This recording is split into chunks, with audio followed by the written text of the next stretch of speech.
salaamaaleykum ñu ngi nuyu en tout cas tous les acteurs du football féminin di nuyu aussi les acteurs du football local donc c'est Amina Dieng dirigeante des Amazones de Grand Yoff et candidate à la commission nationale du football féminin comme ni nga ko gisee ñu ngi tey fii si buntu fédération sénégalaise de football di naqarlu benn fait bi nga xam ne tey daf ñu métti ñun ñëpp tey boo xoolee président dirigeant club yëpp ñoo fi nekk on n'est pas là aujourd'hui pour faire la campagne mais on est là en tout cas pour l'intérêt du football féminin li nga xam ne tey fait bi nga xam ne fédération def na ko 48 heures avant élection yi parce que nag tey lañ prévoir woon élection yi à 10 heures ici au siège de la fédération donc à notre grande surprise ñu ngi jot benn note le vendredi vers 22h 23h pour wax ni élection yi dañ ko repousser ba le 2 août donc man personnellement quand j'ai vu la note le samedi je me suis dit que sax est-ce que lii nekkul ay farce parce que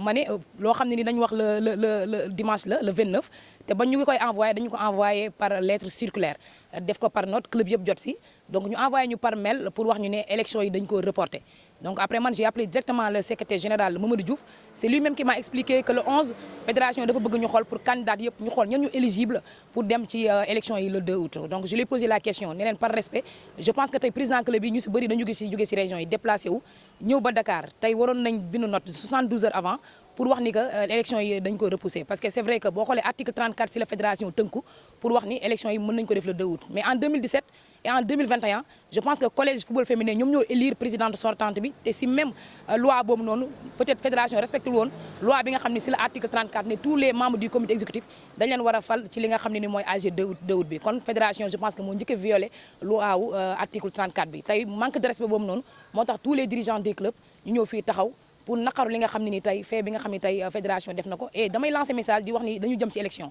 et je pense que tey fédération ak administration war nañu neutre ci cas yu demee nii parce que nag gis nañ ni présidente sortante bi ce même jour boobu noonu dafa voyager à 22h ñu jot li nga xam ne note bi c'est comme si que dañ ko waxtaanee avant xamuñu nag qu'est-ce qui se cache derrière mais loo xam ne manque de respect total et ñu ngi koy déplorer man en tant que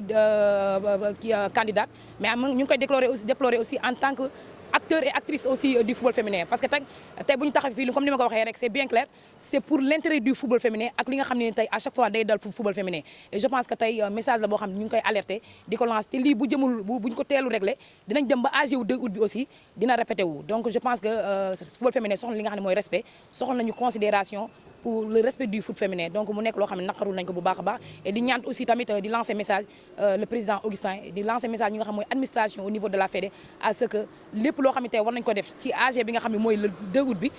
bu dee parce que nee nañ nag deux options mën na am à tout moment mën nañ ko def avant 2 août et je pense que tey bu amee loolu moom moo gën parce que club yi nga xam ne tam amuñu équipe féminine tey xamuñu franchement tey peut-être yan difficulté la équipe féminine yi di am bokkul ak ñi nga xam ne président yi nga xam dañuy investir yor équipe féminine je pense que tey même bu loi bi tënkee ne article 34 bi dafa ne ñu koy def AG le 2 août je pense que tey kon yi passe yëpp waroon nañu ko di yóbbu le 2 août pour que ñu mën a respecter li nga xam mooy loi bi mais 2017 ak 2021 bu ñu dañ fal présidente sortante te ki ka fal ñan la mooy collège football féminin tey ñu ñëw changer loolu noonu je pense que y a quelque chose qui se cache derrière et on aimerait bien en tout cas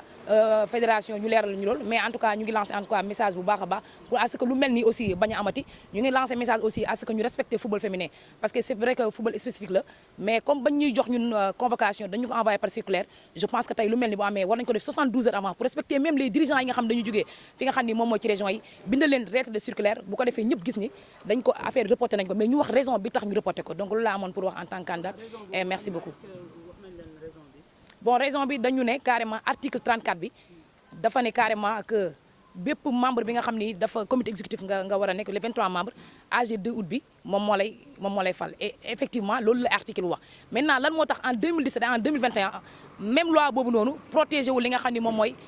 représentante football féminin parce que en 2017 et en 2021 présidente sortante bi collège football féminin ñoo ko fal c'est pas tous les clubs mais collège football féminin ñoo ko fal la moo tax nag ñu bàyyi ba moment bii nii 48 heures avant après ñu ne nag léegi dañu bëgg dem AG 2 août bi ñun loolu moo ñu fi taxaw tey pour leeral loolu pour sànni message tamit ci opinion publique bi à ce que ñu xam li ñu def nii du dëgg du yoon te je pense que du respect du considération envers le football féminin merci. maa ngi tudd Aïcha Henriette Ndiaye nekk candidate ci commission électorale commission football féminin tey ñun ñëpp dañ fi daje pour am lu ñu waxtaan ak ñu ñuy déglu ak ñu ñuy seetaan parce que kenn umpalelu ni dañoo defoon benn lettre circulaire envoyé ko ci ligue envoyé ko président club yëpp ne ñun fédération ci fi taxawal footballu Sénégal dañoo bëgg organiser footballu jigéen ñi seen commission seen élection pour tànneef ki war a jiite commission football féminin bind ci ne le 29 tey fi ñu taxaw nii la waroon am 10 heures ci sunu gannaaw fii ñu toog à moins de 48 heures ñu toog ne bind benn lettre bi li ci doy waar mooy amul cachet kenn signé ko amul NINEA fédération amul numéro de matriculation de dossier comme dañuy wax waxu article ku ne article yoon ngay wax lu yoon wax nga ne article lan 34 article 34 ku ko xam wala ku ko xàmmewul nga dugg ci fédération xool liñ ci bind ki fi jóge tey en 2017 moo ko fal en 2021 moo ko fal ñun ñu nekk ay candidat dem ci yoon bi ñëpp ne tànneef dafa war a mën a am tey bésu 29 juin à 10 heures ñu toog ba ñu ne waaye des na benn fan ñu ne amatul ma gis ni ki bind lettre boobu convoqué nit ñi yëgal ñu ci fa mu ko war a yëgalee foofu la war a jaaraat yëgal ñu li tax moom mu reporté mooy lettre bi ñu bind cacheté ko ñoom te ñaar fukki club ak benn juróom benn nekk ci seen i tur nekk ci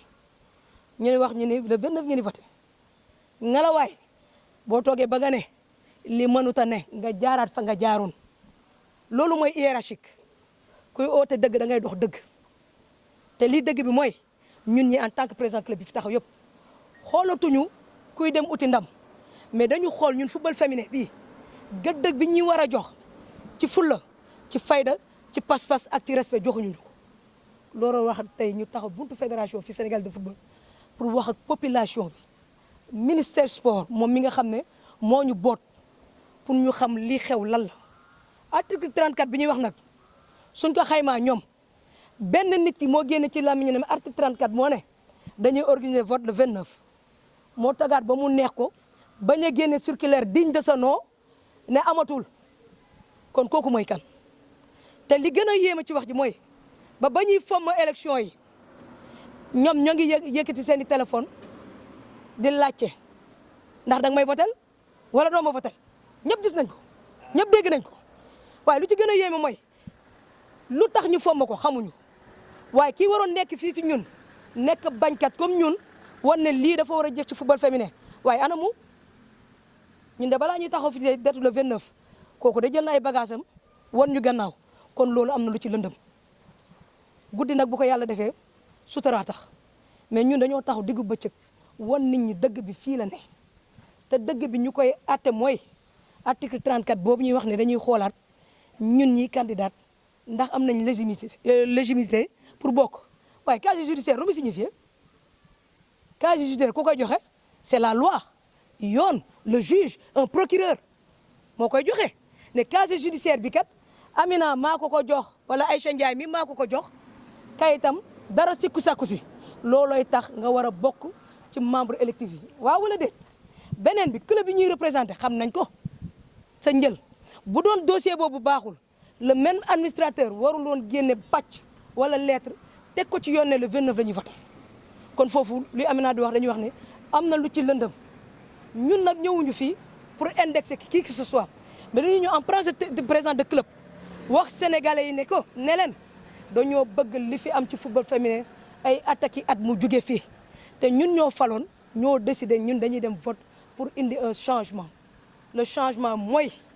ñu àndandoo xàccandoo dóorandoo te tey boo leen xoolee li fi nekk loolu ñu fi tax a taxaw jërëjëf. Merci. De Louga, mais candidat qui a finalement préféré de retirer sa candidature. li ñu dajale fii je pense que sama ñaari candidat yi nga xamante ne en tout cas ñoom lu njig njaag dañ naan ñoom ñooy njaag te ñoom également ñoom ñoo waral daanaka daje bi ginnaaw ak yelleef bi nga xamante ne en tout cas suñu football bi nga xamante ne moom mooy football féminin ñàkk na ko loolu bokk na ci li nga xamante ne lii encore da koy firnde mu ngi firnde ne football féminin bi daal daanaka fédération amul benn cër bu mu ko jox amul benn worma boo xamante ne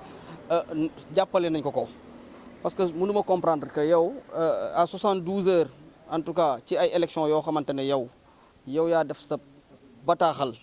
mu am en tête nga signé ak lépp nga jébbal ko président club wala responsable club yëpp muy beneen bi laata loolu xam nga ne ñaari candidat wala ñetti candidat en tout cas candidat yi nga xamante ne ñoom ñëpp am nañu volonté wala boog manifester nañu seen i programme ngir jiite li nga xamante ne moom mooy football féminin bi ñu déposé légalement administrativement nga jox leen document bi wane ne bi attesté ne ñoom déposé nañ ñooñu seen wàllu bopp à 72 heures des élections bu fekkente ne da nga nar a annuler les élections li gënoon rafet mooy nga defaat beneen bataaxal pour que véritablement nga mun leen ko jébal xamal leen ne AG bi effectivement dañ ko mujj annulé mais loolu yëpp li muy wane mooy li tax ñuy waxu changement bii lii moom firndeel na ko parce que lii mooy ñàkk respecté li nga xamante ne moom mooy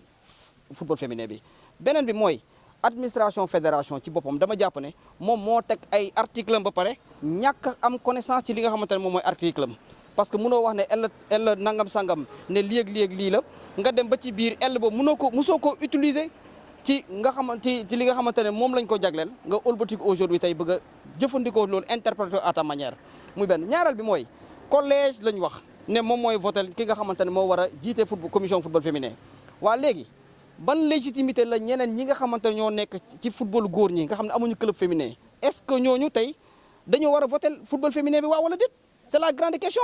muy beneen bi mooy da ngay gis équipe bu am équipe féminine boo xamante ne dafay bind fédération bu ko xamal ne man damaa bëgg am équipe section masculine mais fédération dala koy bañal parce que danaan la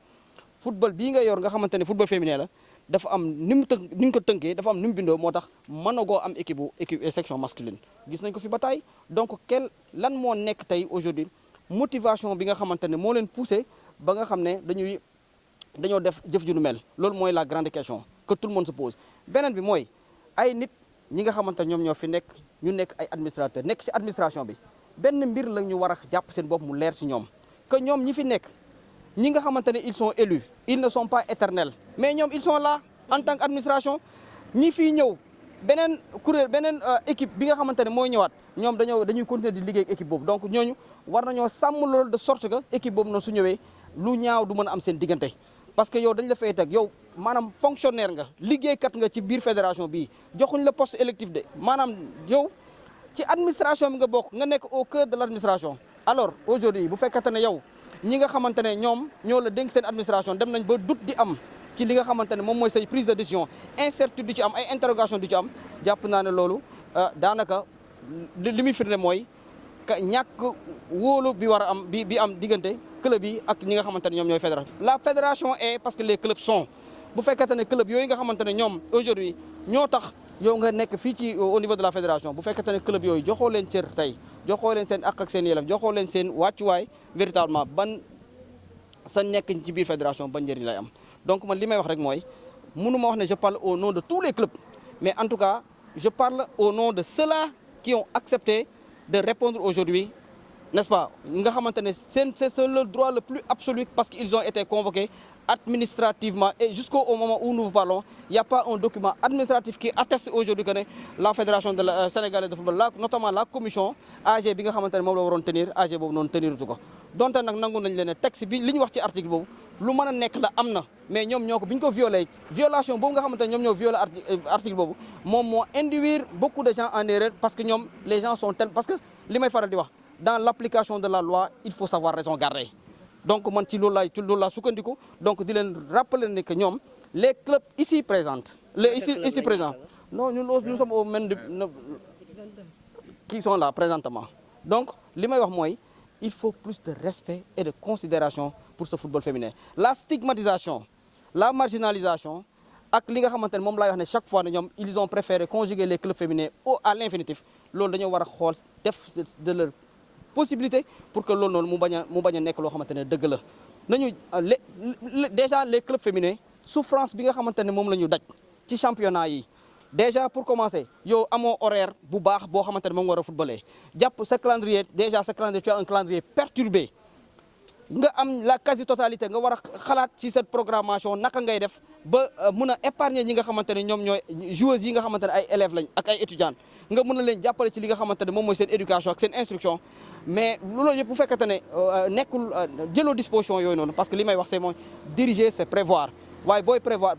mais avant tout c'est obéir obéir mooy lan respecter la volonté des présidents de club wala des clubs wala des dirigeants de club. Merci beaucoup. C'est quoi la suite avant le 2?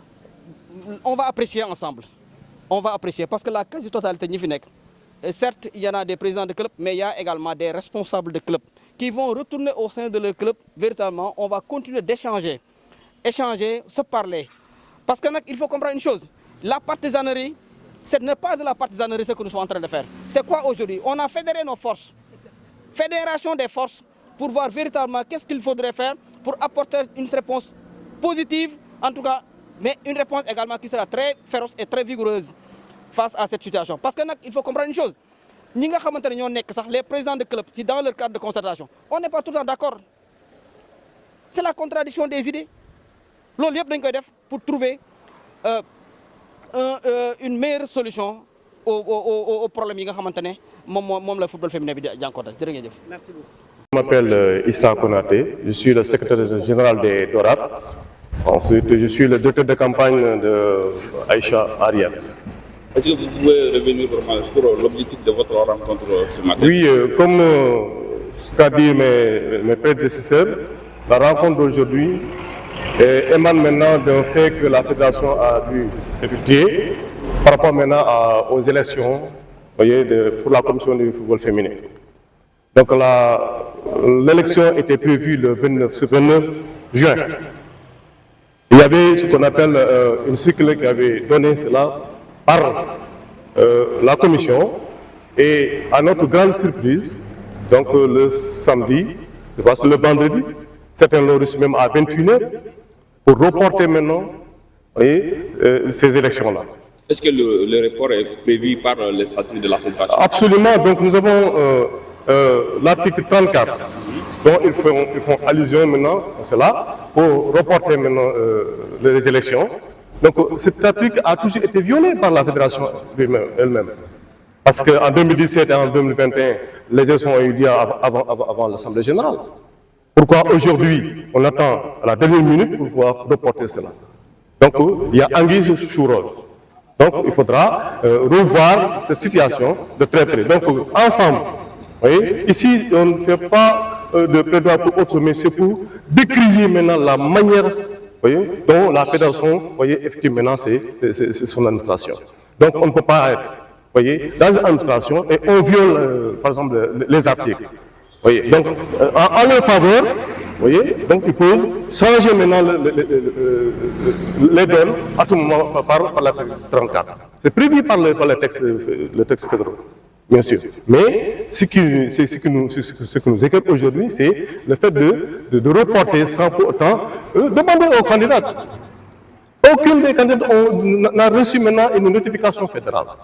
C'est seulement, et ce n'est pas toutes les ligues du Sénégal qui ont reçu aussi cette notification. C'est certaines ligues.